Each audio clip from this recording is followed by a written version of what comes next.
Well, maybe today's Democratic Party is not as radical as we once thought. I'm Scott Ott, and this is Bill Whittle Now. And Bill, there is a story, and you've probably seen the growing number of stories about how well Joe Biden is doing in primary polling, or pre-primary polling, as they say.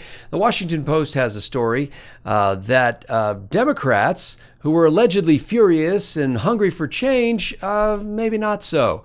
Now that Uncle Joe's in the race, it seems like many, some 35%, already say that they would back him as the eventual nominee. Bill, it occurs to me that Joe is hewing to a different line than most of the rest of the candidates. He's not really calling for radical change. He's calling for unity. He's trying to reach across the aisle. And his only real campaign point is let's get rid of Trump and go back to the good old days when Barack Obama was president. Do you think maybe the Democratic Party is nowhere near as radical as some of the people who have risen to the top as political candidates? Boy, my fondest hope I've expressed before, and I'll probably be saying this for the next 2 years, my fondest hope is that the Democratic nominee is Uncle Touchy in his mystery van. I really, really don't imagine we could be that lucky. Look, Joe Biden is, to say he was being nice is ridiculous. Somebody asked him a question at an event either yesterday or today about how if we don't win in 2020, it's going to be another 4 years of Vladimir Putin telling America what to do. And Joe just came right out and said, yeah, we got to do something about this foreign influence. He knows there's nothing there. Everybody knows there's nothing there. So I'm not impressed by Joe Biden. In fact, I am markedly unimpressed by Joe Biden. I am astonished he's in as much of a lead as he is in. And I pray fervently on a daily basis that lead continues to grow. Well, that's really the question. It's not really, whether you're impressed with Joe Biden, because you're not the one who gets to vote in the primaries and send him in. Well, I guess you could, depending on your state. A lot of states allow that now. But the real question is, what does it say about the modern Democratic Party if a guy like Joe Biden, who really, sort of violates all the things that we thought we heard that the Democrats are about? He's old, he's white, he's rich, he's not nearly as radical as Elizabeth Warren or Beto O'Rourke or Pete Buttigieg or Kamala Harris or name the other 27 people. And what I'm wondering is, Bill, if you don't wonder whether you and others like you have misjudged this party and run the risk of having a tin ear about this whole election because you really don't understand who the Democrats are. Tin ear? Moi? Look, here's what I think, Scott. I think that half of the Democratic Party, the saner half, supports Joe Biden. And I think the rest of the Democratic Party supports 1/26th of the remaining candidates each. In other words, Joe Biden is leading because he is really the only sensible candidate, and he gives you some sense of how many sensible Democrats are left in the Democratic Party. But to say that Joe Biden is winning by 30 points is to say he's winning by whatever the number is today. He's winning by 30 points over a radical vote that is spread out right now over 26 candidates. So there's nobody in this race that I'm aware of that is what Joe Biden is, which is old school Democrats. So we're seeing that old school Democrats are showing 30% of the Democrat, not of the country, of the Democratic Party, 40% maybe, are going with Joe Biden, which I actually think is good, not just for our chances to winning, but I also think it's good that he's the least, seems to be one of the least insane of the bunch. Well, normally political consultants would say that you want to really draw a sharp contrast in a political contest. And here, if Joe Biden winds up being the eventual nominee, not only does that mute the contrast between the two major candidates vis-a-vis what it could have been if one of the other Democrats had been nominated, right, but essentially you're running Donald Trump against a guy that Donald Trump used to support. Well, you're running Donald Trump against a guy that Donald Trump used to support everybody, first of all. Secondly, the main thing is, again, this sense that the Democratic Party is on the reefs. in terms of whether they want a radical candidate or a fairly conservative candidate. And certainly if he becomes the nominee, getting back to what you're talking about a second ago, if he becomes the nominee and the nominee of the Democratic Party is an old, white, straight Christian male, then they are not going to have anything like the kind of support and turnout that they had that drove Barack Obama to two terms.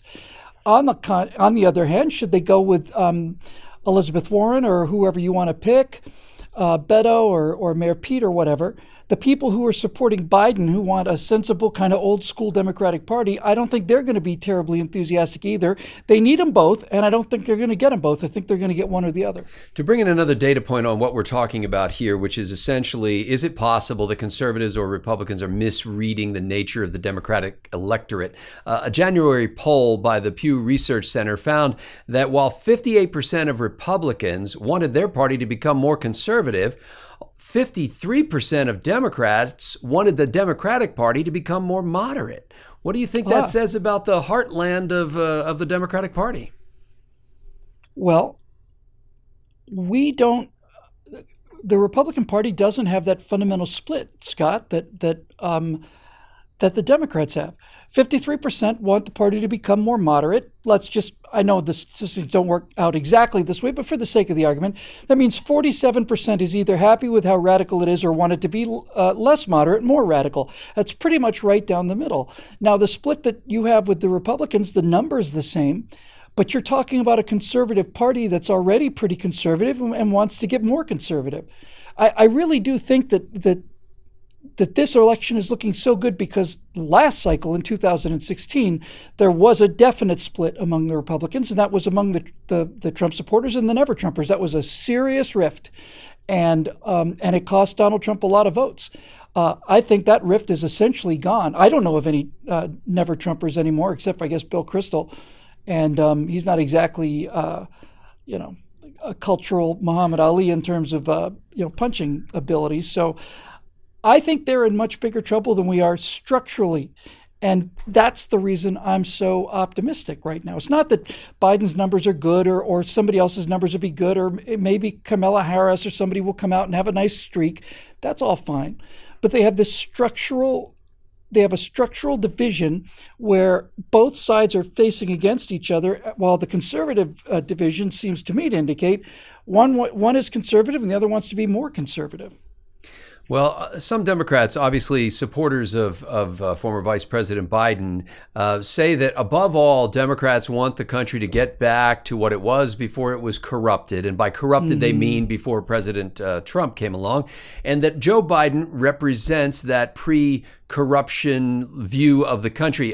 Patty Solis Doyle, old buddy of the Clintons, who managed Clinton's presidential campaign in 2008, says Joe Biden is not a risky choice. Democrats are not willing to take a risk this time around. Do you think that's right, or do you think that's just a kind of an old geezer in the politinerati who's basically wishes Hillary Clinton were president? Well, anytime I hear anybody who's associated with Hillary Clinton and Barack Obama on a first name basis with either one of those two characters, for them to be talking about the good old days where there was no political corruption, well, that's just hysterical. We're watching already the former director of the CIA and the FBI in serious hot water now, serious hot water for years and years and years of outright lies and political corruption. So with that said, whether or not the Democratic Party wants to take a risk or not, I agree. Biden is the low risk candidate, and I don't imagine that the DNC is watching this now. So I'll just come out and say it quietly. I don't see any chance for Joe Biden to beat Donald Trump. None. So when you are this far behind, I know Biden is leading in the Democratic polls, but when the country is doing as well as it is, when unemployment is as low as it is, the economy is growing as strong as it is, military is being rebuilt, people have confidence in the future, all of these wonderful, wonderful metrics are the death of the Democratic Party. So when you are that far behind on the cultural board, I think you got to go long. I mean, I really don't think you have much of a chance. That Hail Mary pass is not a very likely way to win, but sometimes it's the only way to win. So you're saying somebody like a Pete Buttigieg would be a better nominee for the Democrats? If it were me, that's who I'd run right now. Well, there's a, former Vice President Biden is not altogether conservative or moderate, as you might view it, but he does, for example, support a $15 minimum wage, like most other Democratic candidates. He wants to modify the Affordable Care Act to provide for a public option. He said that he wants to decriminalize marijuana, and he tends to be kind of an economic populist, who can campaign strongly in the Steel Belt or Rust Belt states. So it's, I'm not trying to suggest here that Joe Biden is not a liberal Democrat. It's just that by contrast with President Trump, one wonders whether if you were a Democratic strategist, you wouldn't say, let's pick somebody boring. Because the only way we're going to contrast with Donald Trump is to pick somebody who doesn't have a larger than life persona. No, I think that's completely off the mark. I think what's actually happening, and you just kind of woke me up to it, is when you talk about him trying to connect the blue collar workers and win back the blue wall that crumbled and all the rest of it, what that really is telling me is something that should have been obvious just on its face earlier. Joe Biden is doing as well as he is in the Democratic Party because he's the most conservative candidate in the Democratic Party. What does that tell you about their chances in the future? What does that tell you about America? Yeah.